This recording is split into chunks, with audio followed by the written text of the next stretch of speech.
Cuando llegamos a un lugar que nos desconocen, siempre el ser humano pretende e intenta caer bien, ser grato. Normalmente usamos documentos para presentarnos, eso se llama currículum. Pero también procuramos que nuestra palabra sea acorde, que no vamos a usar palabras groseras, llamémosle así, que vamos a tener una vestimenta también sobria para la impresión que podemos causar. Y los cristianos no estamos exentos de aquello. Y aunque no tengamos conciencia de cómo nos presentamos delante de todo aquel que nos rodea, siempre tenemos lo que podemos llamar una carta de presentación. ¿Y cuál es? Dirá usted. ¿Es nuestra ropa? ¿Es nuestro peinado? ¿Son nuestras joyas, anillos, zapatos? Es un poco más complejo, pero muy interesante mirar lo que el texto que leímos primero, Hebreos, nos señala cuál debe ser esa preocupación mayor. ¿Cuál es nuestra carta de presentación con quienes nos topamos? ¿Podemos usar palabras? Sí. Y las palabras son hermosas. Sin embargo, hay una demanda específicamente para el cristiano para que sus palabras sean concordantes con sus acciones. Hay un dicho popular que dice más o menos así. Hay una persona que predica y le dice: no seas como el padre Gatica que predica y no practica. ¿Sí? Bueno, el texto bíblico es, creo, mejor. Y el Señor dijo: por sus frutos. Por sus frutos. Ahora, no somos árboles, pero hacemos y mostramos con hechos mucho más que con palabras. Las obras, nuestra manera de vida es, y podemos decir, nuestra carta de presentación a todo el que nos rodea. Y si eso está en concordancia y armonía entre las palabras y los hechos, entonces nuestra carta de presentación será armoniosa. No seremos tildados de hipócritas. ¿Conocen la palabra? Jesús utilizó esa palabra cuando se dirigió a personas que tenían interés de ser vistos por los demás y reconocer que ellos eran importantes, pero en la práctica ellos sencillamente eran así como, y ocupan una figura del cementerio. ¿Usted ha ido al cementerio?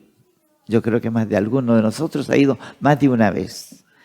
Y allá en los cementerios entonces se ve todo limpio, ordenado, las lápidas, las leyendas, y mucha gente va y los mantiene limpios y coloca flores. Pero dentro, ¿qué hay? Hay muerte, hay consecuencias del deterioro del cuerpo después de la partida, después que el alma ha abandonado, y entonces todo es degeneración, deterioro, no agradable, y por eso lo ponemos abajo. Y no solamente lo ponemos abajo, sino que lo tapamos y lo sellamos. Porque hay una palabra que a Jesús le dijeron cuando él señaló que quería que quitaran la piedra del sepulcro donde estaba Lázaro. Y vino una de sus hermanas que lloraba y le dijo: Señor, ya no es agradable. Porque un cuerpo entonces hiede, sale mal olor. Y eso no es agradable. Bueno, Jesús le corrigió. Los cristianos, entonces, yo creo que es muy interesante y muy saludable escuchar como esta mañana y cada domingo y cada miércoles los hermanos se colocan al frente y dicen: bien, mis hermanos, yo estoy viviendo o he vivido y entonces he sido demandado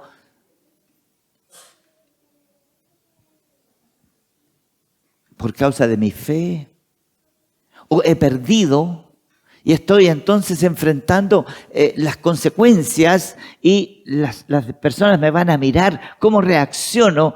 ¿Me comporto como un pagano o me comporto como un cristiano cuando las cosas se ponen difíciles? Como dijo la hermana Claudia, sonó jocoso decir: un día me despidieron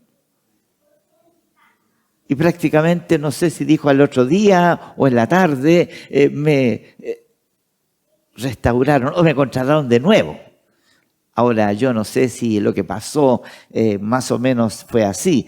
Señora Claudia, aquí está su finiquito, entonces firme este documento y usted va a recibir su indemnización. Y entonces ella dijo: ¡ah, qué bien! Indemnización, bienvenida es. Y entonces algunas horas después le dijeron: señora, fíjese que hemos considerado que su trabajo es muy importante y no podemos prescindir de usted, así que la contratamos de nuevo, pero recibió indemnización. No lo dijo. No lo dijo, no pasó nada. Pero ella habló de lo que estuvo pasando en su mente y en su corazón. Sí, vivimos crisis. Nos complica cuando las cosas se ponen difíciles, cuando te despiden, ¿ya? Cuando pierdes el trabajo es una situación crítica. Por eso, en este pasaje de Hebreos, el escritor sagrado está describiendo cómo hemos de vivir, cómo debe ser leído por los que nos rodean lo que hay en nuestro corazón. Repasemos algunos miércoles. El miércoles antepasado ocupamos el texto de Santiago, donde este hombre de Dios habla de algo que es un don hermoso, que Dios nos ha dado, que nos permite hacer muchas cosas, pero a través de él nosotros podemos modular y hablar y compartir y decir lo que pensamos, lo que sentimos, y no podemos cantar si no la utilizamos. Pero también somos capaces de utilizarla para hacer exactamente lo contrario y dañar, ofender, descalificar, herir. Y lo más terrible es que podemos también dirigirnos contra Dios. Hay una mujer que dijo: maldice a Dios. Tal vez usted recuerda quién fue. Ese fue el consejo que le dio una mujer a su marido llamado Job. Y le dijo: maldice a Dios y muérete. ¿Sí? Hay personas que han hablado así.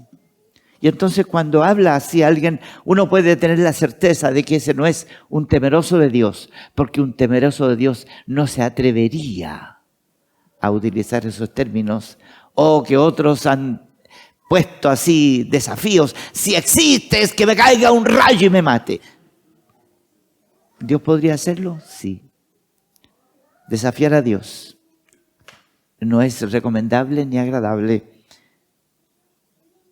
Por eso, este escritor sagrado nos lleva dando varios pasos para decir cómo hemos de vivir, cómo hemos de presentarnos delante de los demás con las cosas simples, ni siquiera las cosas complejas.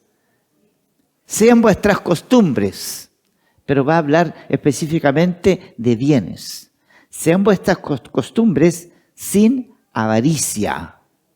Ha tocado un punto que afecta y yo creo que complica la vida de muchos. Avaricia, ¿entiende lo que es eso? Lo contrario se presenta enseguida. Contentos con lo que tenéis ahora. Voy a preguntar, ¿usted está contento con lo que tiene y que el Señor le ha dado ahora? ¿Está contento, agradecido? Levante la mano. Sí. ¿Hay uno que está en desacuerdo con lo que Dios le ha dado? Es posible que no lo diga, pero cuando reclamamos, cuando entramos en las dudas y dejamos que ellas abunden, es como que nuestra mano se intentó levantar, pero la tuvimos que bajar. ¿Por qué? Porque le damos mucho valor y mucha importancia, más de lo que merece, más de lo que le corresponde, a lo que es nuestros bienes. ¿Son importantes? Sí. ¿Cumplen un rol? Sí. Específicamente lo podemos especificar en cuanto al dinero. ¿Qué es el dinero? Podemos tipificarlo y describirlo como un simple instrumento de cambio. Nada más. Pero también podemos describirlo como, para algunos, un Dios. ¿Les parece que estoy exagerando? Para muchos es un instrumento de cambio. Usted va y compra, ocupa dinero, le dicen, por ejemplo, yo les cuento de mis idas a la feria, ¿no? Fui a la feria y encontré las zanahorias a 500 pesos. El kilo de zanahoria. Y dirá usted, qué buen precio. Yo también. Así que habían otros que vendían a 700, yo compré a 500. ¿Sí? Entonces pasé un billete, me pasaron un kilo de zanahorias y me dieron vuelto. ¿Sí? Ese es el dinero, para eso sirve. Porque antes que hubiera este instrumento se utilizaba el trueque. ¿Usted sabe lo que es el trueque? Es un cambio. Tú me das esto, yo te doy esto y entonces quedamos contentos. No estamos hablando del volumen, sino de lo que yo necesito y que entonces no intercambiamos los bienes que necesitamos. Ese es un trueque. El dinero no sirve porque es muy complicado poder valorar las cosas. Entonces, este instrumento es muy bueno y nos sirve y resuelve las diferencias. Sean vuestras costumbres sin avaricia.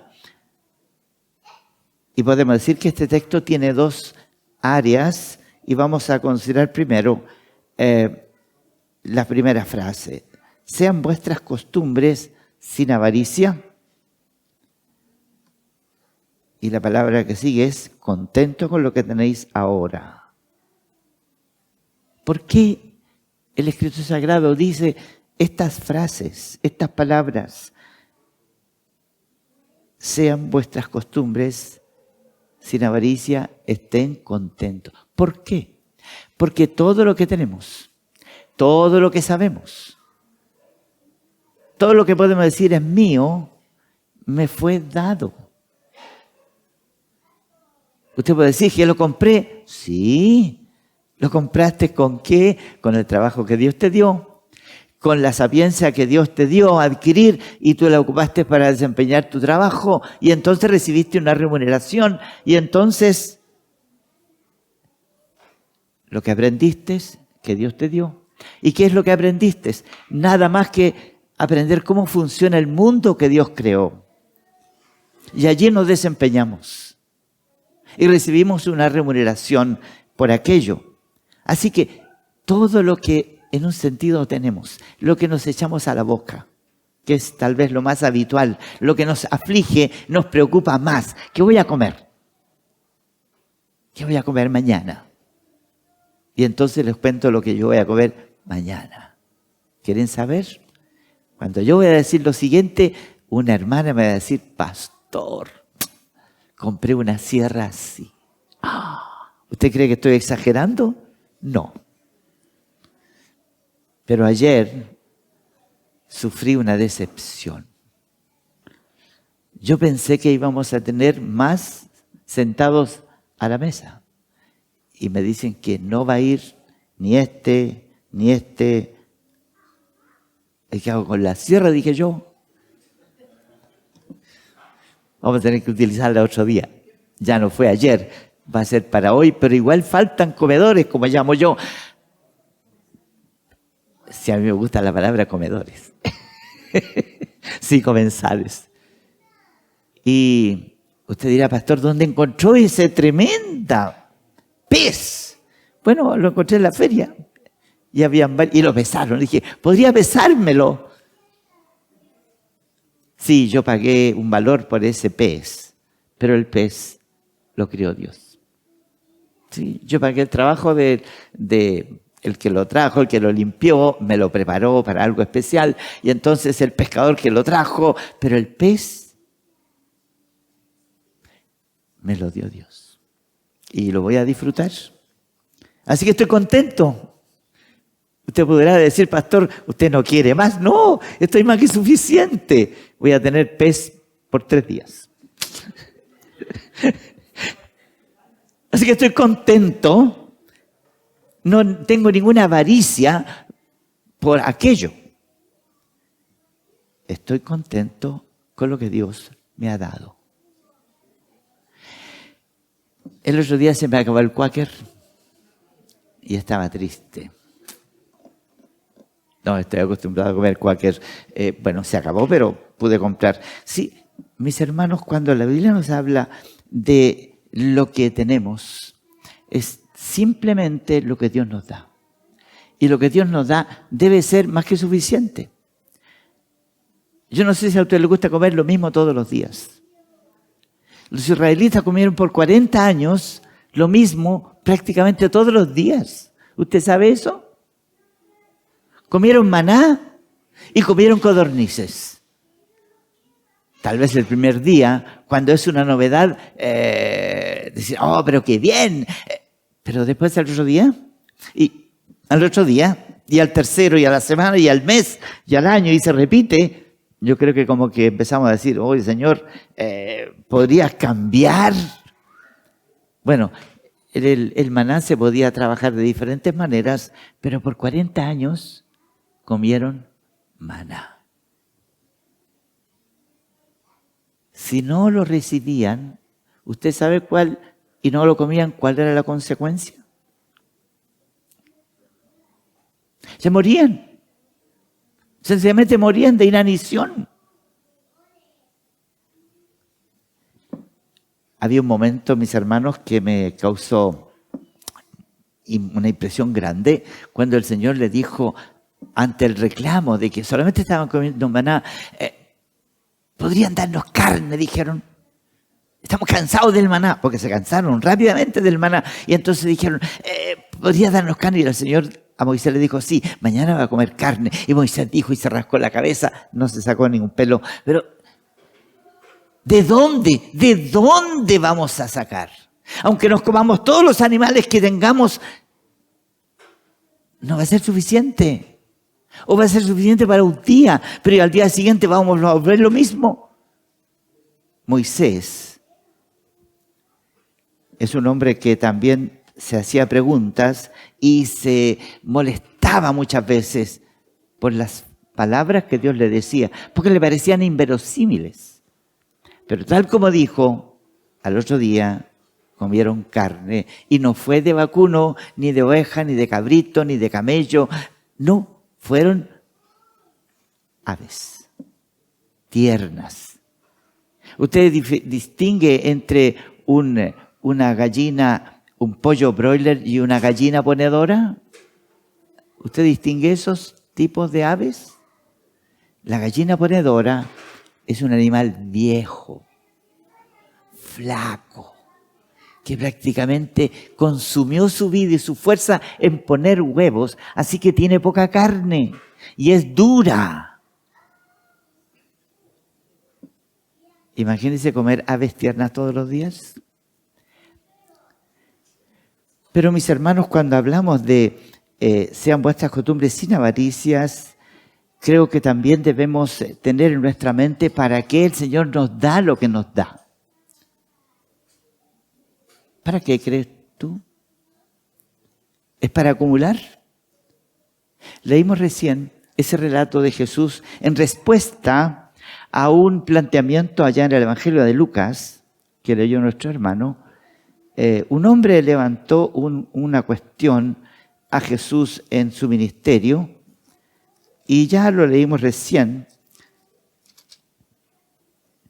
Maestro, mi hermano y yo somos herederos. ¿Sabe lo que es eso? Y los herederos deben, en un sentido, tienen el derecho de una herencia. ¿Y qué es lo que se plantea aquí, Señor? Di que mi hermano parta conmigo la herencia. En el tiempo antiguo no era miti-miti. El mayor tenía una parte más grande. Pero ya estaba tipificado y precisado por el Señor que correspondía 2 partes para el mayor y una parte. Entonces en 3 se dividía la herencia. Pero parece que aquí había uno que no quería hacerlo. Por eso que él plantea a Jesús, ponte, porque es necesario que alguien arbitre y que obligue a mi hermano a hacer, porque yo tengo interés, es la herencia de mis abuelos, de mis padres, de mis tíos, y yo tengo interés, no quiero quedarme sin nada. El Señor Jesús le respondió, ¿quién me ha puesto sobre vosotros como juez o partidor?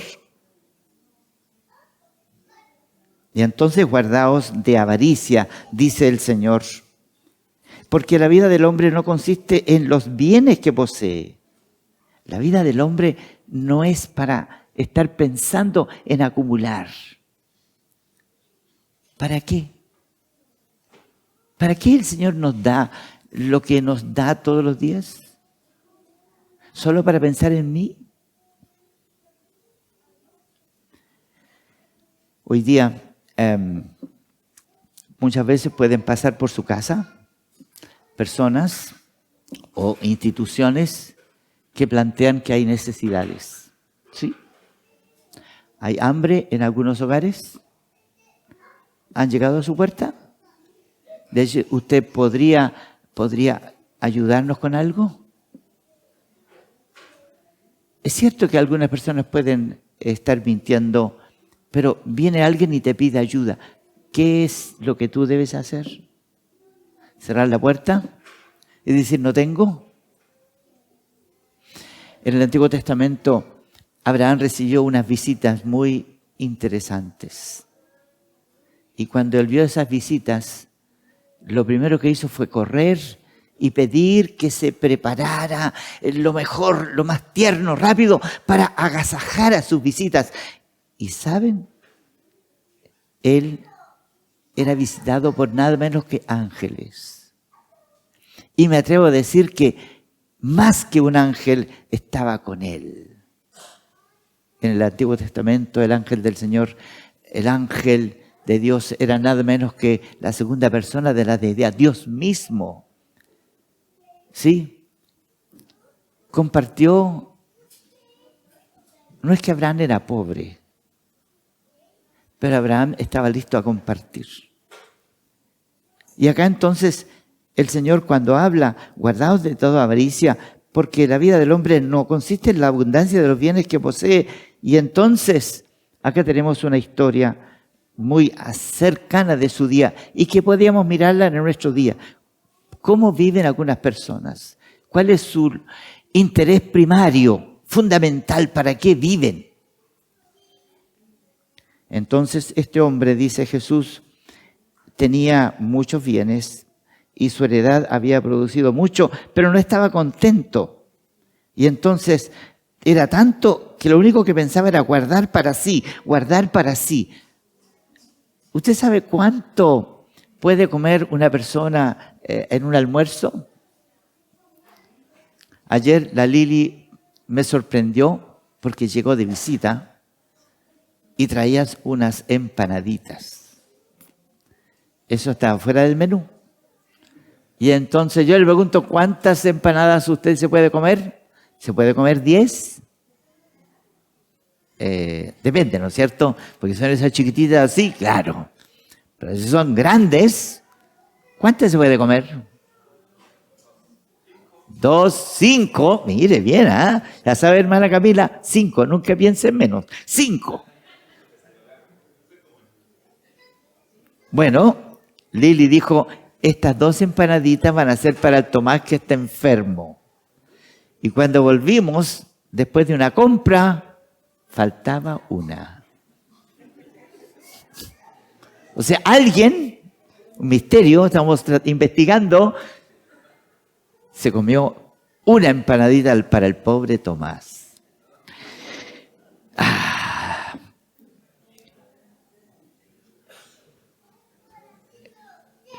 ¿Usted cree que la persona que se comió esa empanadita pensó en el pobre Tomás? No. Dijo, no, esa empanadita. ¡Oh! La miro de reojo y no puedo dejar de mirarla y tiene que ser mía. Nos cuesta a veces decir, no, esto es para él. Vamos a repartir. ¿Sí? Ayer el líder repartió las lentejas. Y de repente dijo, oh, parece que no somos 4, somos 5. Adivine lo que hizo. Nos dejó un plato vacío y le dijo al comensal de ese plato, no te alcanzó. ¿Sabe lo que hizo?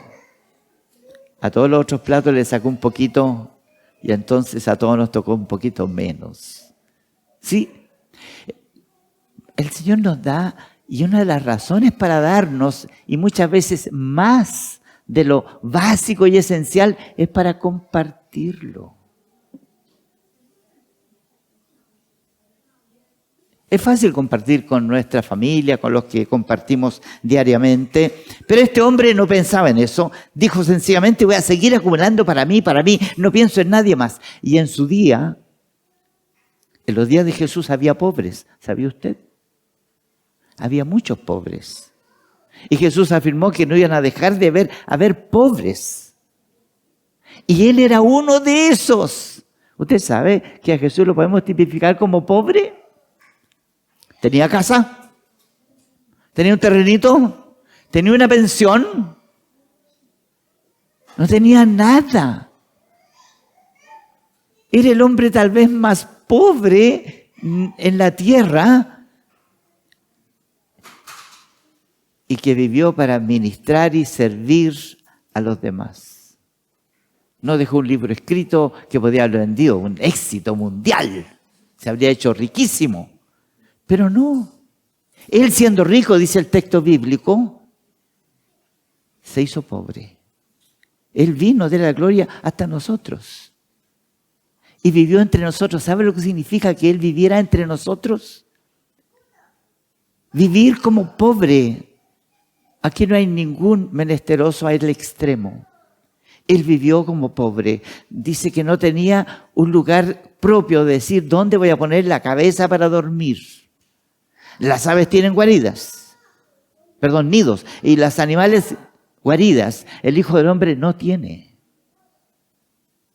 ¿Usted vio alguna vez a Jesús afligido, triste, lamentándose por vivir entre nosotros? ¿Por llorar las miserias por las cuales pasó? No. Dio gracias a Dios.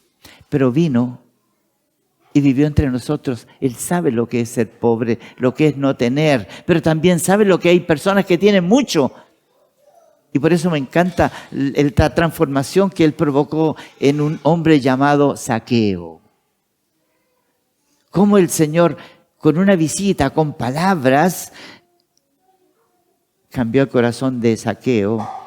Y él dijo, Señor, si en algo he defraudado, yo lo devuelvo. Si a alguien yo se lo devuelvo multiplicado. Un cambio radical. Pero solamente vemos un cambio en un hombre cuando es transformado, cuando el Espíritu de Dios entra. Y entonces viene un reordenamiento de nuestros valores. Y entonces la palabra contentos con lo que tienes ahora es posible solamente para los cristianos. Y no habla de cantidad, contento con lo que tenéis ahora. Sin avaricia, es contento con lo que tenéis ahora. Ahora usted puede decir, con quién puedo compartir más? En medio de este pasaje de Hebreos, dejemos a ese hombre rico porque va a morir y no se puede llevar nada. Así termina esa parábola. En este pasaje de Hebreos, que es el que nos está interesando mirar, el Señor dijo, contentos con lo que tenéis ahora, porque Él dijo al cristiano, le dijo a un pecador redimido, yo no te voy a dejar. Nunca. Hay hombres y mujeres que abandonan a seres queridos, hay hombres que se van y abandonan a sus hijos, hay mujeres que menos abandonan también a sus maridos, a sus hijos. El Señor jamás. Y eso es absoluto. Es posible que Él traiga sobre nuestra vida situaciones críticas, pero eso no significa que nos ha abandonado.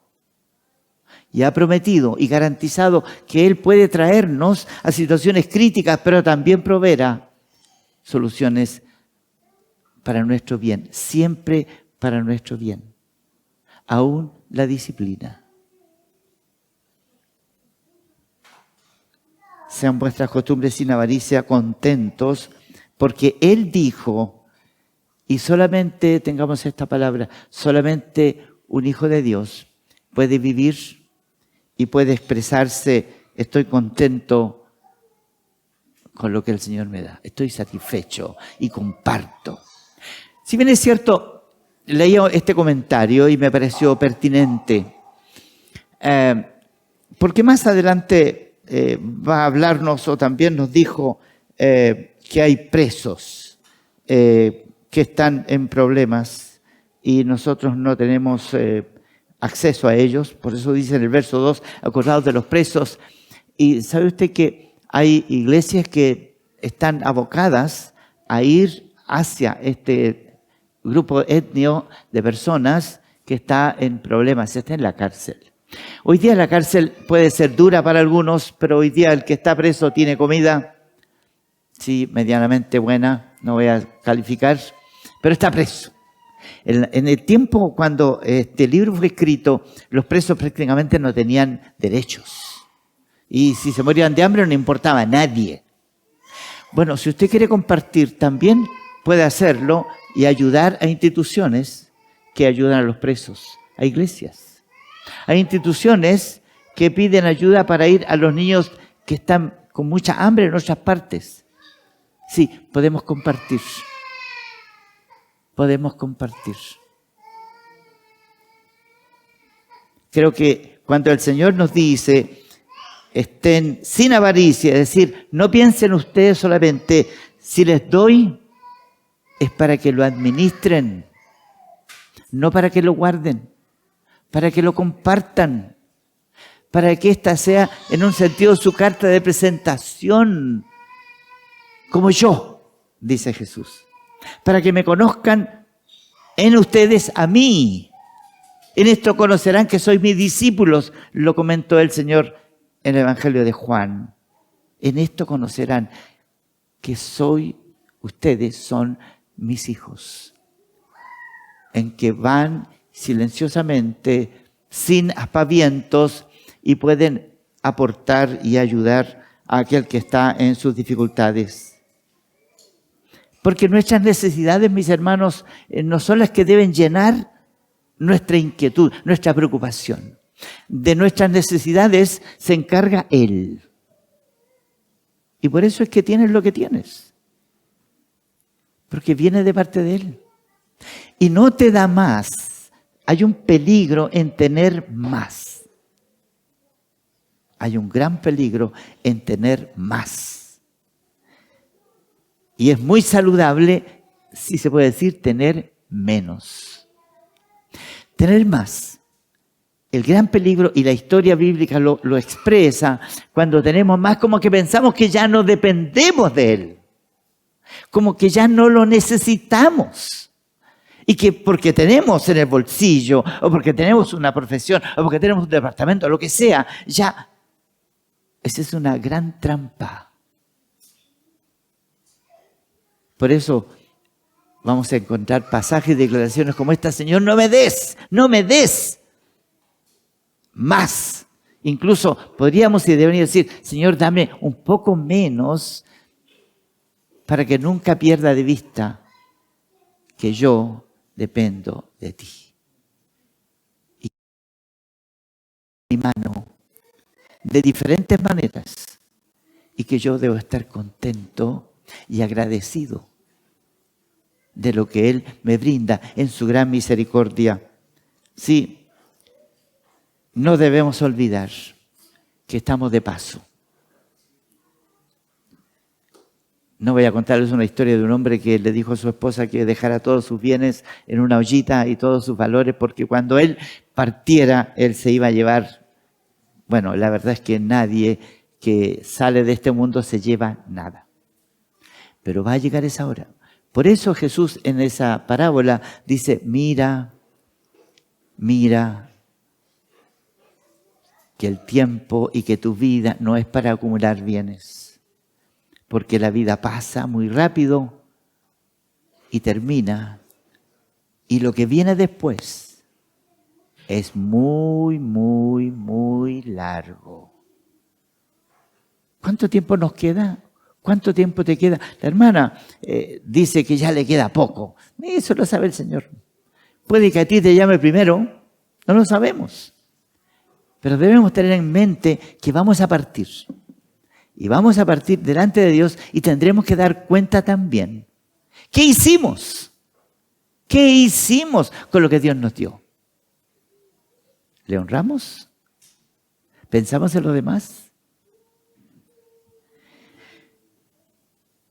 Así que ya hemos mirado, mis hermanos, y debo concluir.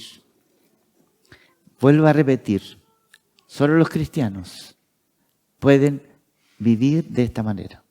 Solo los cristianos. Y si miramos en el mundo en el que vivimos, usted se dará cuenta que lo que domina al ser humano hoy no es precisamente la alegría. El deseo de los bienes de los demás llena el corazón de muchos, de millones de chilenos. ¿Qué les falta? ¿Se están muriendo de hambre? No. Pero no están contentos, porque falta algo muy importante en su vida, y es la presencia y una transformación que solamente el Evangelio y el poder de Dios puede realizar. Sí, pero estamos hablando mayoritariamente a los creyentes. Usted y yo tenemos que tener en mente cómo vivimos. ¿Está pensando en el día de mañana? No le corresponde. Usted no maneja el día de mañana, no lo domina. El día de mañana está en la mano de Dios. Y tu vida está en la mano de Dios. El día de mañana vendrá y será lo que Dios te dé. Pero será lo bueno y será lo suficiente para ti. ¿Es posible que pases un rato de hambre? Sí, es posible. Pero no vas a morir de hambre, esa es la gran promesa de Dios. No vamos a morir de hambre, porque el Señor dijo, no te dejaré ni te desampararé, de manera que podemos decir confiadamente. ¿Quién puede decir esta frase confiadamente? El Señor es mi ayudador.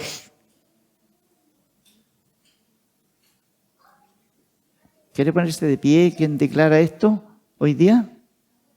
Les invito que si puede decir esta frase, se ponga de pie y repita conmigo. El Señor es mi ayudador, no temeré. Muy bien, póngase de pie y dígalo.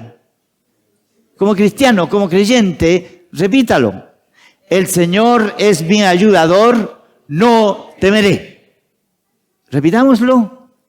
El Señor es mi ayudador, no temeré. Señor, te damos gracias por tus palabras.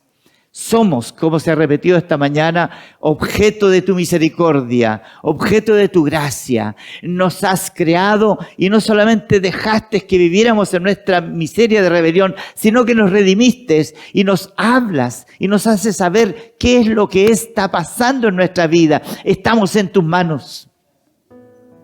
Estamos seguros. El futuro no nos debe atemorizar. El futuro es tuyo. Y nuestra vida es tuya. Por eso, Señor, en esta hora te damos gracias por tu palabra y que nos insta no solamente a leer esta porción, sino toda ella, para que veamos tu gloria, veamos lo que tienes, y que tu palabra dice que todo lo que tú tienes nos lo das. No somos pobres, somos los más ricos que existimos. Nuestro Padre es el dueño y Señor de toda la creación. Te damos gracias por ello y glorificamos tu nombre por lo que tú eres y por lo que en tu bondad y misericordia nos hace participar. Oramos en el nombre de Jesucristo. Amén.